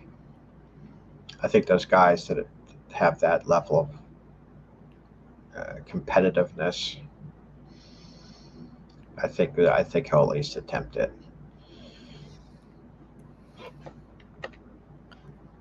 Go. Let's see what we got. I'd love to see a Scherzer versus Verlander pitch out in one of these games. Man, Scherzer's 39 years old. He just turned 39 in July. He's a Leo, 1984. Wow. I didn't realize he was that old. Yeah, some of these guys to get and then like in baseball, like some of these guys will play 20 years. I mean, Right. Cabrera on the Tigers, I know he's retired. He retired at the end of this season, but that dude's got to be 45 years old. And he played at a high level throughout his entire career. Yeah, yeah. Church's got 2 different colored eyes too, doesn't he? That's weird. And he went to the University of Missouri. That's kind of your neck of the woods there, Mark. In some ways. Yeah, that's Your boy Justin Verlander is a Pisces, right? Like 0 Pisces. I believe that's correct. He's like February 20th. February 20th. I believe that's Kurt Cobain's birthday. And Ian Brown from the Stone Roses. Love spreads its wings. Right. It waits there for the nails. I'm a big Ian Brown fan. I love Ian Brown. That's a great line. Anybody who does a song about chemtrails is okay in my book. Actually, on a music note, Kurt Cobain was born the first day of Pisces, the same year I was. I was born the last day of Pisces that same year, and Billy Corgan from Smashing Pumpkins was born 3 days before me the same year. But right Billy before, Corgan's interesting. Yeah, he Pisces Sun square Gemini Moon. You never know what you're going to get. That's true. But a funny thing is, he's the same year as me. He was born 3 days before me, so our chart's the same except for the moon, pretty much. Back in 1846 or whenever it was, I was at one of the first Lollapaloozas, like the second or third one. I'm just standing in the midway with one of my friends, and Billy Corgan just comes up right behind me and starts talking to us. Me not knowing that he was born 3 days off from me at that point, but like he just came up and started talking to us out of nowhere. That's funny. That is funny. We'll have to do like an 8-hour music marathon show one day. We should do that. You always bring up stuff. I think I told you this before, but like 9 months ago on the 15 Minutes of Flame, you played an old Kate Bush song. And like I had just picked that CD up like 3 days before that, because that's when I was missing from my collection. And you do that all the time. Like you run across stuff that like I had just picked out, like old, like random shit. That's me, man. I got my ears tuned to the universe. I'm your synchronistic radio. Yeah, absolutely. Oh, all the time. Even with stuff other than music, you pick out stuff like he's in my head right now. Like, how do you know? That's funny. I was just looking at Perry Farrell's birthday. He's born March 22nd? 29th. Yeah. So it's really weird. Like, so I had this weird moment with Perry Farrell. Did you ever hear this story? No. All right, we'll close the show off on this Perry Farrell story. So this was back in the day where I was doing like freelance writing and getting paid for it, right? So I was literally living off of stories that I could find. I was kind of like, the version of a 1950s stringer. And I had my source was this online magazine called Getting It. And it was funded by a guy. I didn't know the guy, but it was funded by a guy from Florida who had a bunch of porn sites. So they were trying to have like a reasonable online magazine. And I knew the editor, and I would pitch him these ideas, right? I said, "Hey, what about Perry Farrell? What if I did a story on Perry Farrell?" It's like, well, yeah, we'll pay you for it if you can get it. So there was this benefit in San Francisco. It was right around the holidays, and it was for this group called HEAR, HEAR, and it was run by Dirk Dirksen, who used to run the Mabuhay Gardens punk rock club in San Francisco. So it's a nonprofit, right? Like it's a benefit for, musicians, hearing awareness, things like that, right? And I knew Perry Farrell was going to be there because he was on the bill. So I'm like, okay, I'll try to hunt him down at this event and see if I can talk to him and maybe, create a story or something. So I go there and he's there with about 20 other people, and they're all Chabad Jews, right? And Perry's even kind of dressed like a Chabad Jew. And he's hanging out with this rabbi who is essentially teaching Perry Farrell how to be a Chabad rabbi. It's kind of weird, right? So he's hanging out there with all these Chabad Jews at this event. And he's got these two bodyguards that are with him. So I go up to these bodyguards and I said, hey, do you think, I'm trying to do a story with Perry. Do you think that I could get maybe 10 minutes with him?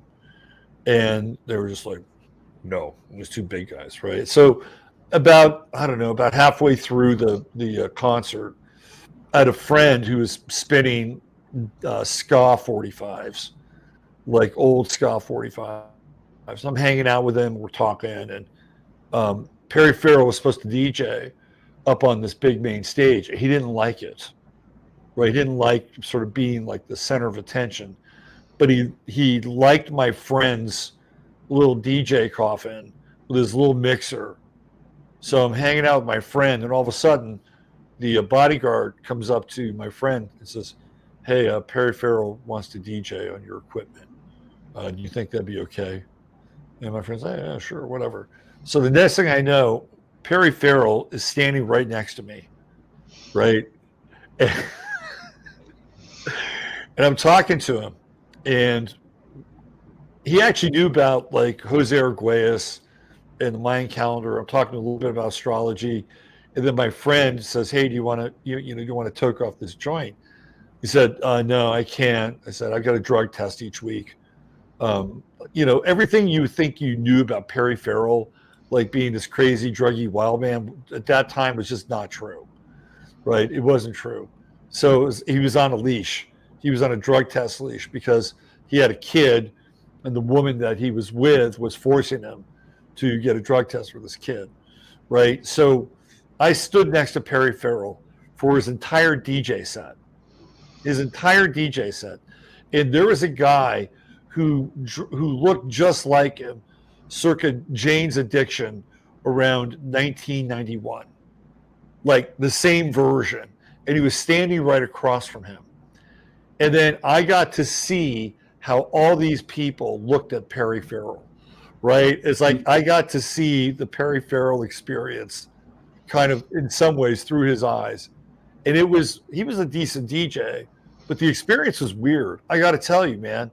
I mean, it was weird, especially the dude. Like, do you really want to see somebody that fucking looks like you from 1991? And I think this was around 1999. So it was, 8 years ago, 8 years prior. And he was very different. So it was a trippy experience. And then I think it was the next day, I was around the same area or the day after. And it's in Union Square in San Francisco. So they have a Christmas tree. Well, now all of a sudden, they have a Hanukkah, right? So Perry Farrell was on the cherry picker, with his Rebbe, theoretically lighting the candles, but they're just fucking lights, right, of the Hanukkah. So Perry Farrell is in a brown suit and one of those hats, like he was very awkward because he had to say some things, right? It was extremely awkward. It was like the guy was a neophyte when he came to the rabbi stuff. So that's my Perry Farrell story. It was basically spending about an hour and a half through his eyes with everybody looking back on him. That's bizarre. I saw them at Lollapalooza headlining one year also. Did you work Uh, I know you had a couple music gigs. Were you doing those in the early mid '90s? So I had managed to kind of wrangle a position with this magazine called Mondo 2000. And it was this bleeding edge kind of cyber culture magazine. And by the time I got there, all the glory days were gone. But I was determined, me and my buddy were determined to keep the ship from sinking. So I did a couple issues with them, and I did a lot of interviews, some of which went into Mondo, some of which never went anywhere, and others went to this Getting It website. And then in the 2000s, when I worked for eMusic, I did a bunch of interviews that went on the eMusic site, and then I did some more later on in the mid 2000s for the eMusic site. But that was the bulk of the 90s stuff. And I also, did music reviews and records and albums and shit like that. That was a lot of fun. Yeah, that's another one of our weird, like, synchronicities. There is like 92 to 96 or 93 to 96. I was working for a music and arts magazine here, like going to all the shows and doing interviews and stuff like that. Probably close to the same time you were.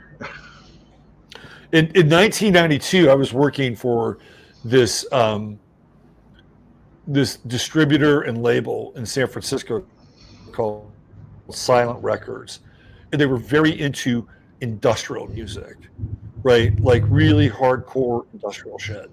And I thought I knew a lot about music, and I stepped into this world that I knew nothing about, absolutely nothing about. And samplers were just starting to happen then. And there was this one album by this guy, Andrew Mackenzie, and it was called Masturbatorium. And who's this? There's this porn. What was her name?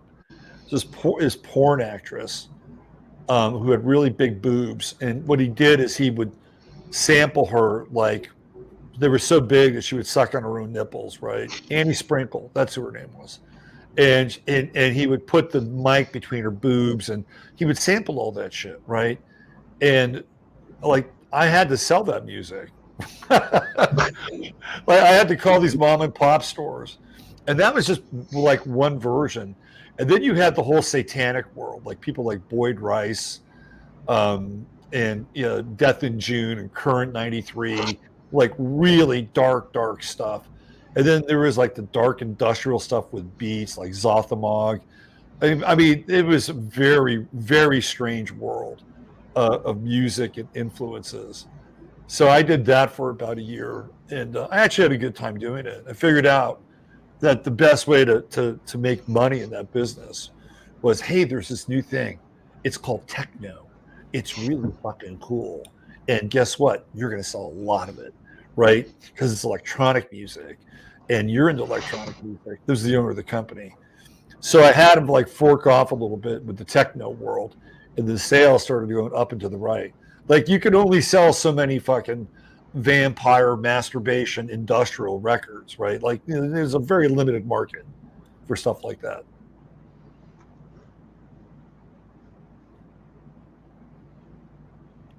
What do we got here? Matt Moon Crazy. What did he say? I was a part-timer at a classic rock station in the mid-90s. Nice. He's got, is that the BOC symbol? Yeah. Love BOC. I'm a gigantic BOC nerd.